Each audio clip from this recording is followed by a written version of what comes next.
Welcome to Pax Britannica.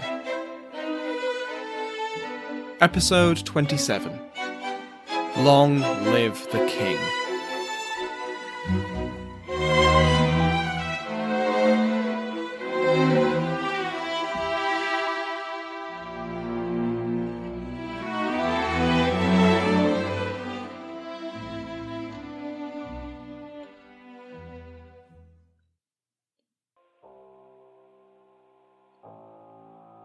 The 22nd of March, 1622, was a Friday like any other in the growing colony of Virginia.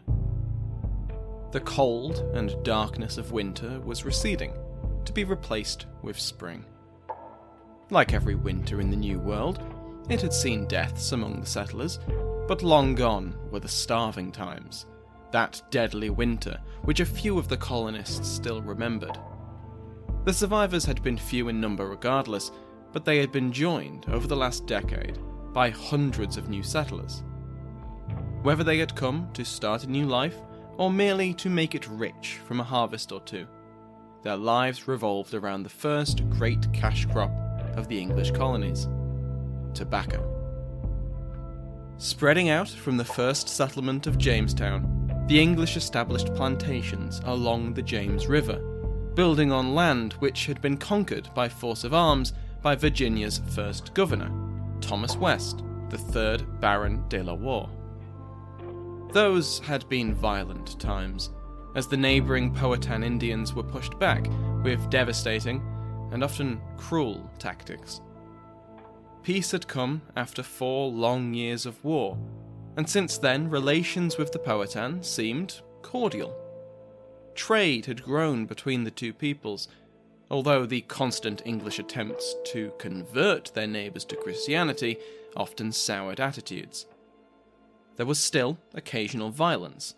A high-ranking member of the Confederacy had been murdered by an Englishman just months before this Friday morning, and the Virginia Company's response hadn't been particularly apologetic. And yet still, on this morning, everything seemed fine. Across the colony, the Indians entered settlements to talk and trade and even share breakfast with the English. Yet even as the Europeans and the Americans talked and haggled and broke bread, a warning was racing to the leaders of Jamestown. The English attempts at conversion hadn't all failed, and this spiritual success would reap earthly rewards as a new brother in the faith tried to warn them of treachery. This warning would reach the authorities at Jamestown just in the nick of time, as across the colony, conversations abruptly ended. Traded items were suddenly discarded, and food was left uneaten.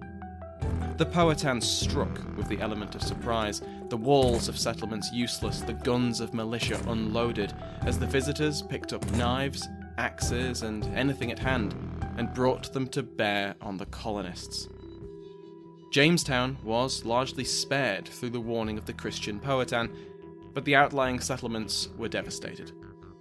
Around 350 colonists, a third of the colony, lay dead in their fields, in the streets, in their homes, and many of the largest tobacco plantations were burnt to the ground before the Jamestown militia could react.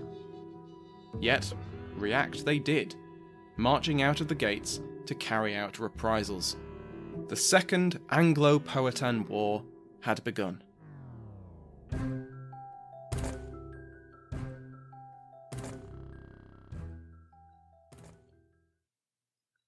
Welcome back to Pax Britannica.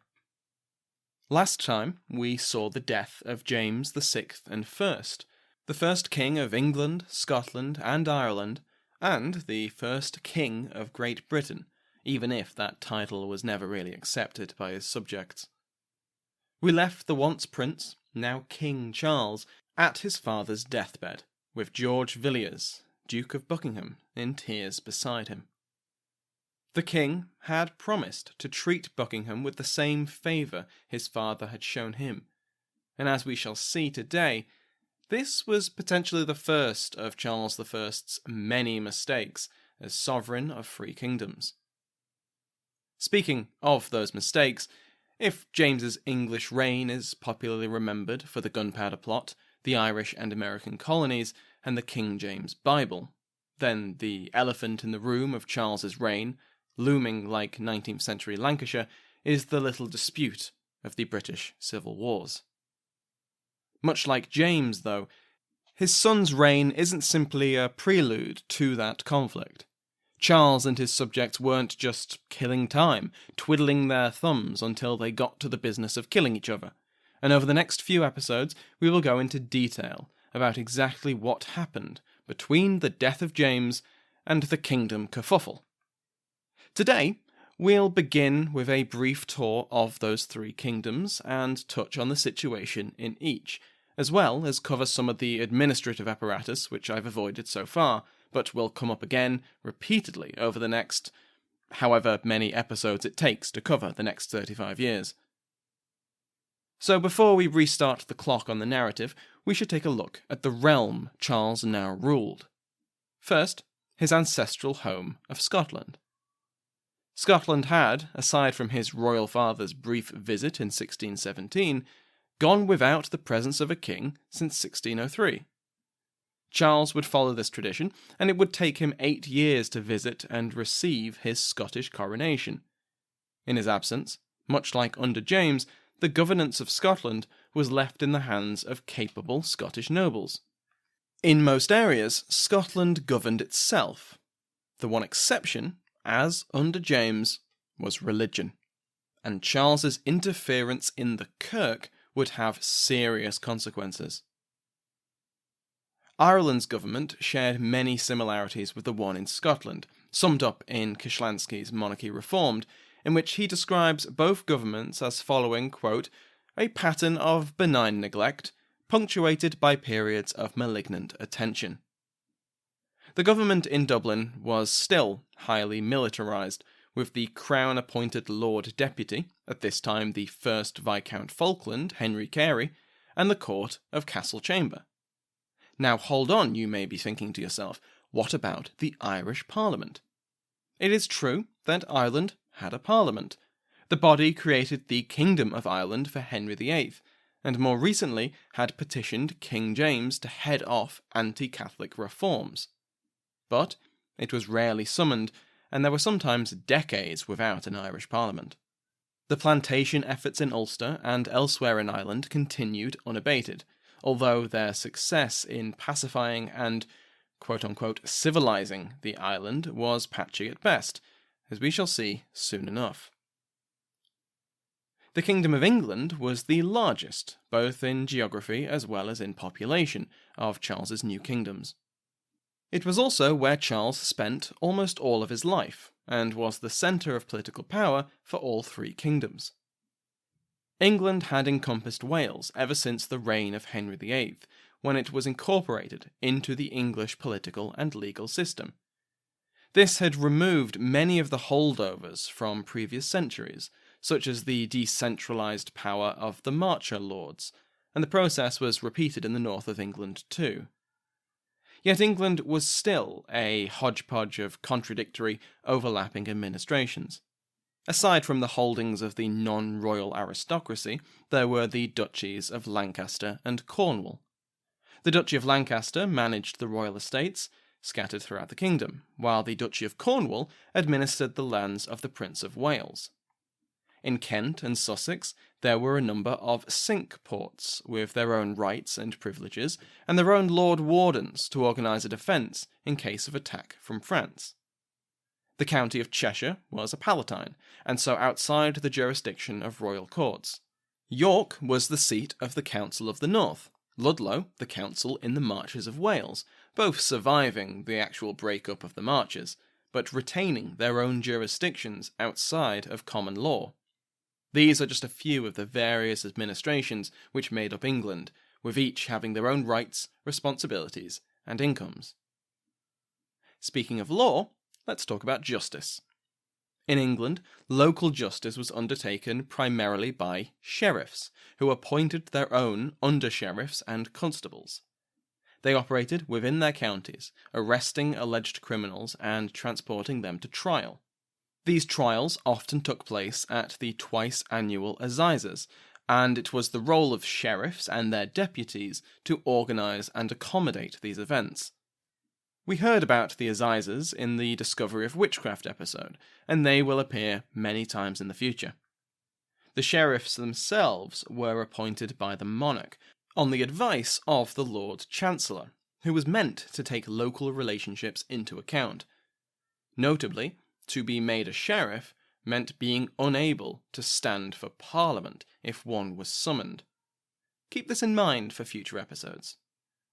Once we reach the policy of ship money, it will be the sheriffs who are expected to collect it, hurting the prestige of the office dramatically, since the policy itself was so despised.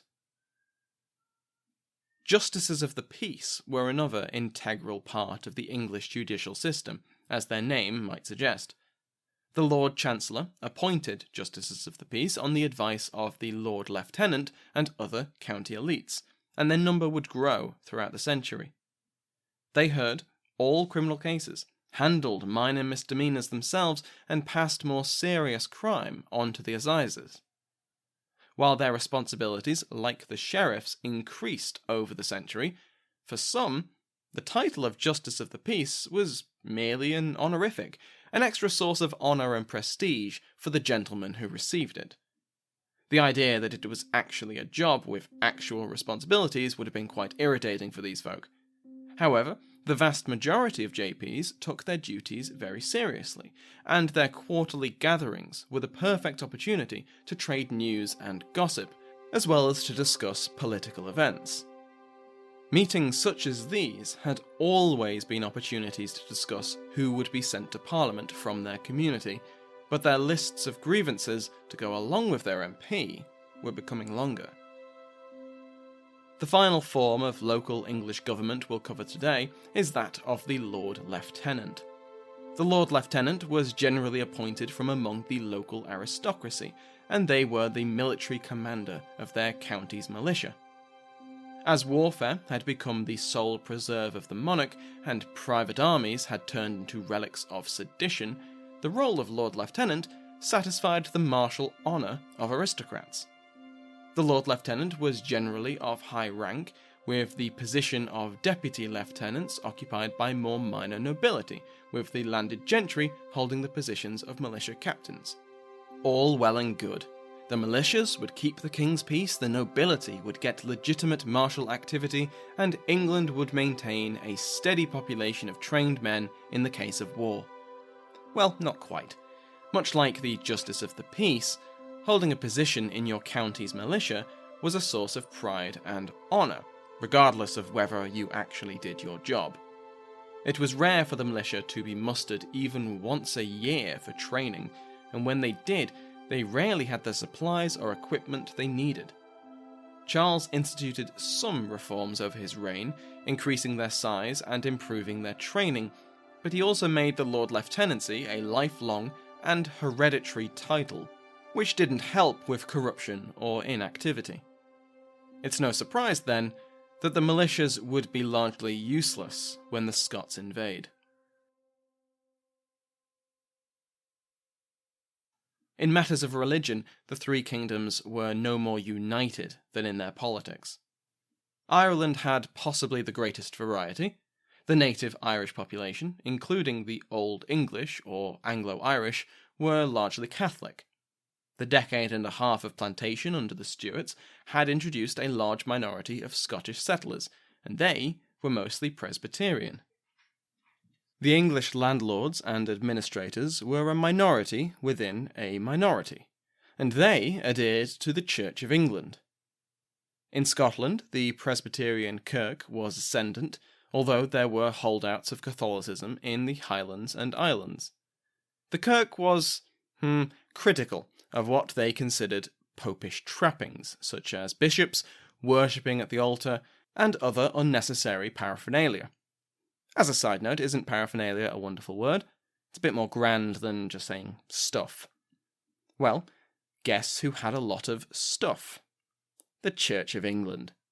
We discussed the COE at length in a previous episode, so I won't repeat myself, but Charles loved his bishops. much like his father. Alongside the Protestant conformists were the remaining Catholics, a minority who were more or less quiet, and the Reformists, better known as the Puritans, who were absolutely not quiet. They will play an increasing role in our narrative over the next few months. Bringing the churches of England and Scotland closer in practice will be an ambition on both sides of the border, which would be great if they weren't directly opposed. Before we cross the ocean, we'll cross the sea to the Isle of Man, because it's my podcast and I can do what I want. The Isle of Man last popped up in Pax Britannica when the Stanley family settled their inheritance lawsuit over the title of Lord of Man.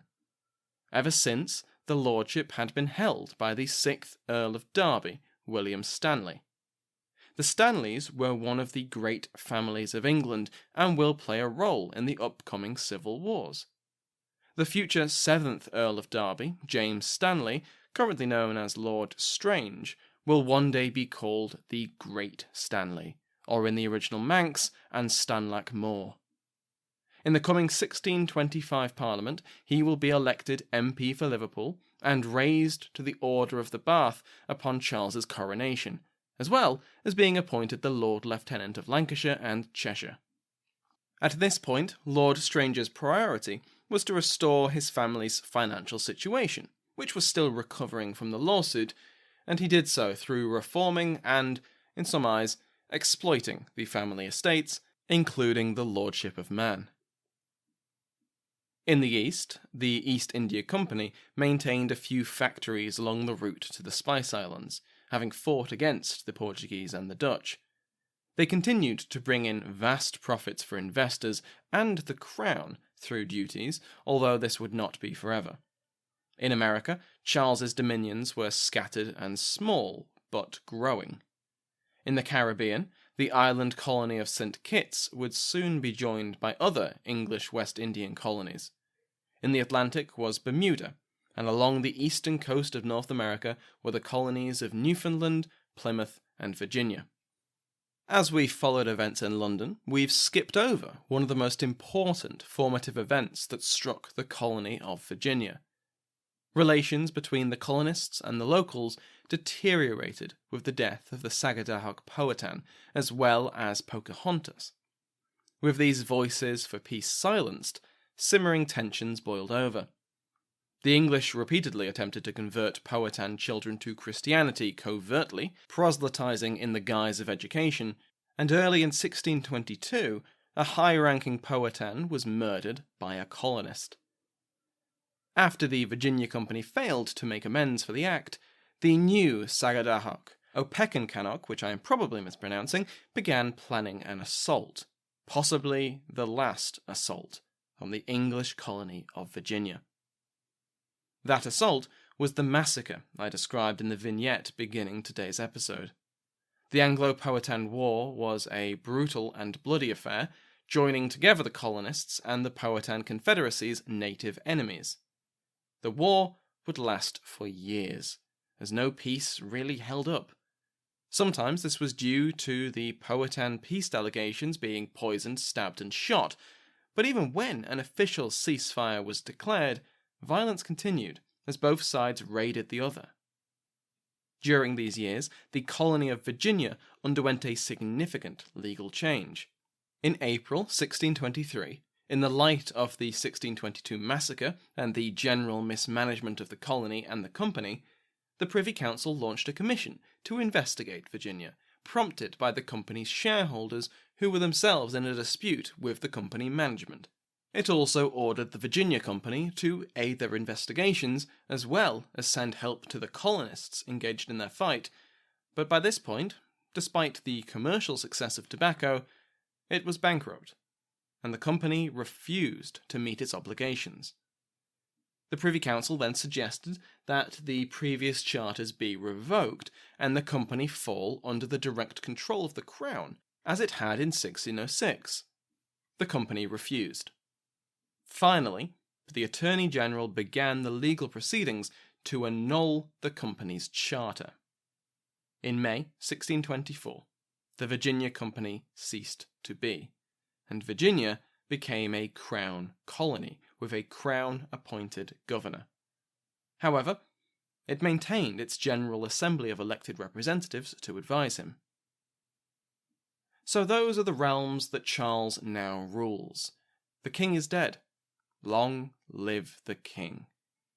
If you recall, the last mission of the Duke of Buckingham, which he was in the middle of when the news reached him that James was on his deathbed, was to marry Charles to the Princess of France, Henrietta Maria. In November of 1624, a marriage treaty had been signed between the two courts. We touched on the details of this arrangement last time, but broadly speaking, the French were promised wide-ranging religious concessions, from the construction of a Catholic chapel in each royal residence for the princess and her household to use, to the relaxing of anti-Catholic laws. Some of these promises were fulfilled, such as the chapels, whereas others were not, specifically toleration. The disappointment on both sides of this arrangement would cloud the marriage in its early years. Never minding the death of James, the marriage proceeded as planned. A proxy marriage took place at Notre Dame Cathedral in Paris in early May 1625, with the Duc de Chevreuse standing in for the Duke of Buckingham. A proxy marriage, if you will. It would be another month until the husband and wife would see one another, as Henrietta Maria made her procession to Boulogne along with her enormous household of hundreds. Around the same day as their marriage, differences in calendars make it hard for me to establish exactly when both happened, the funeral for the late King James was held on either the 5th or the 17th of May. The funeral ceremony lasted more than 2 hours, with the Bishop of Lincoln, John Williams, giving the sermon. He was buried beneath the Henry VII monument, sharing the vault with the first Tudor king and his wife, Elizabeth of York. Just a few weeks afterwards, Charles's new queen arrived in England for the first time. Henrietta Maria arrived at the port of Dover and was greeted by her royal husband and an entourage of English notables. The English described her as having a combination of sweetness and wit, in the words of the Oxford Dictionary of National Biography. Not bad for a 15-year-old in a foreign country meeting her husband for the first time. She was by no means meek, as shown when she entered the royal carriage and found that there was no space for her lady of honour, laying into her English hosts for the slight. Nevertheless, it appears that early attitudes were warm and friendly between the two parties. But the business of state could not be put off forever. Next time, Charles will call the first Parliament of his reign, having wisely put it off to avoid preemptive criticism of his Catholic marriage. This Parliament will last just over a week, and become known to history as the Useless Parliament. A few days after the last episode, Pax Britannica surpassed 100,000 downloads, just over half a year in. This is incredible. Thank you to all of my listeners, new and old. Special thanks to those who have taken the time to leave a review. They're all lovely to read, and hopefully more than a few people listening right now chose to do so because of those reviews. Also, in roughly a month's time from when this comes out, on the 12th and 13th of October, I'll be speaking at Sound Education, the educational podcasting conference held at Harvard. If you're in the area and fancy a look ahead in the narrative, I'll be talking about the American colonies during the British Civil Wars. I'll also be on a panel, and there's a history podcast meetup, including Mike Duncan. It's going to be a lot of fun, and if you're interested in finding out more, go to soundeducation.fm. Thank you to the peers of the realm, the royal headsman, executed today, Her Grace the Duchess of Devon, Michelle Gersich, His Grace the Duke of Clarence, Rory Martin, the Most Honourable Marchioness of Scullion, Lady Jennifer, the Right Honourable Countess of Shrewsbury, Elaine Dickens, the Right Honourable Countess of Surrey, Jean Buckley, the Right Honourable Earl of Oxford, Christopher Grogan, the Earl of Somerset, Brendan Bonner, the Countess of Cornwall, Belinda Clarence, the Earl of Hereford, Christopher Remo, the Earl of Dunbar, Angus Wilson, the Earl of Southampton, Alan Goldstein, the Earl of Northampton, Justin Drowns, the Earl of Nottingham, John Toogood, the Earl of Worcester, Alan Goldstein, Stephen, Earl of Warwick, and the Earl of Bradford, Richard Liddell. Remember that you can join the peerage at patreon.com/Pax Britannica. Thank you to Sounds Like an Earful for providing the music in today's episode, my entire House of Lords, and to you for listening.